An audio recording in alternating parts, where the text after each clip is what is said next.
Hey everybody, I just wanted to do a quick review on my new Nook Tablet.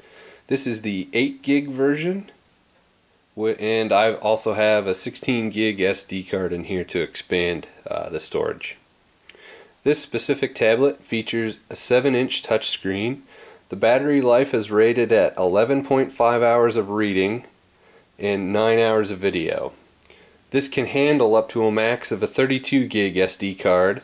It has 512 megs of RAM, whereas its big brother, the 16 gig version, has a gig of RAM in it. This also features a 1 gigahertz dual core processor. Now, I have done some customizing to this. I'm sure that's not shocking to a lot of you. I ended up rooting this with the G-Chuan 89 Nook Root SD image. And you load it onto an SD card with Win32 disk imager. It also installs the Android market, which is then later upgraded to Google Play. Another thing I've done is I've also installed the Nook Color app manager to get the apps onto the home screen.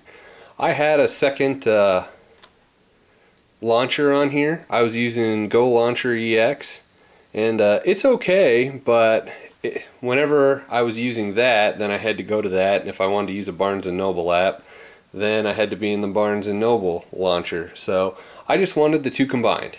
So using the Nook Color app manager, which you can install from Google Play, and I'll show you here. If you start the app manager, here's all the extended apps that you have on here. So for instance, if we hold down on one, you'll see that right now it's added to my app screen, so I just hit remove from apps. So it's right there on the home screen, which awesome.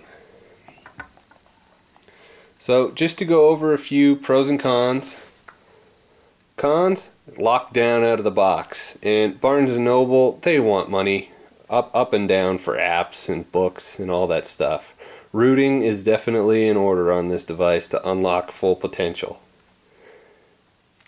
And one other con, even though Google Play is installed on here, all the apps don't show up quite yet. And I've done some searching online, and I hear that's because of the screen size or screen resolution. I'm not 100% on that one, but I guess it's not compatible with some apps, so they all don't show up in the list.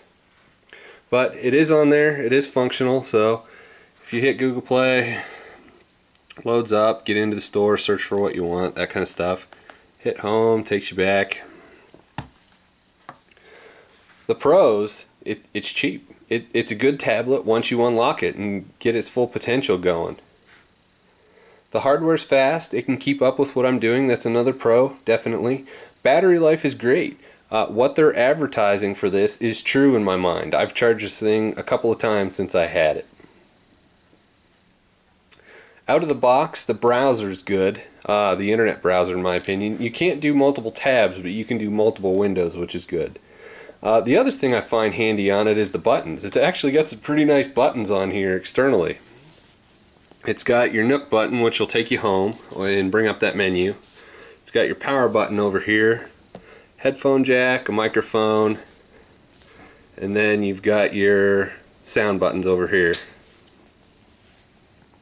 So overall, I'm very happy with the device. I probably wouldn't have purchased it if I didn't already know, and I could have rooted it to get its full potential out of here.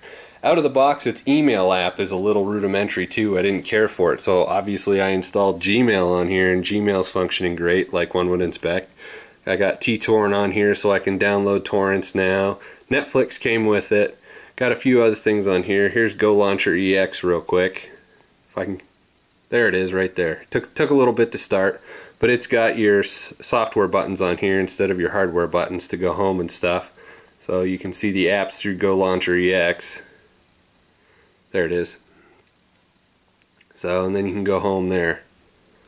But like I said, I prefer the Nook screen just so I can interact with the Nook stuff. So if I want to go into my library, for example, and here's some of the stuff that came with it, I can go read a magazine, for instance. You know, this is my wife's People subscription here. So one thing with the magazine reader is it's a little weird to read a magazine on this kind of a screen. For instance, if you flip a few pages, let's see.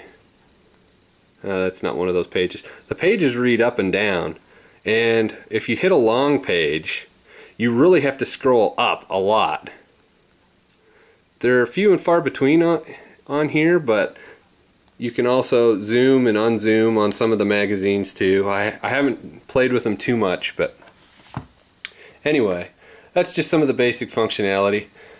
Pretty much standard to any other tablet once you have it unlocked. But like I said, definitely recommend it, definitely root it, and if you decide to do that, good luck. It's a pretty simple process. You just put your flash SD card in and reboot, and it installed itself. So anyway, I will talk to you guys later, and thanks for watching.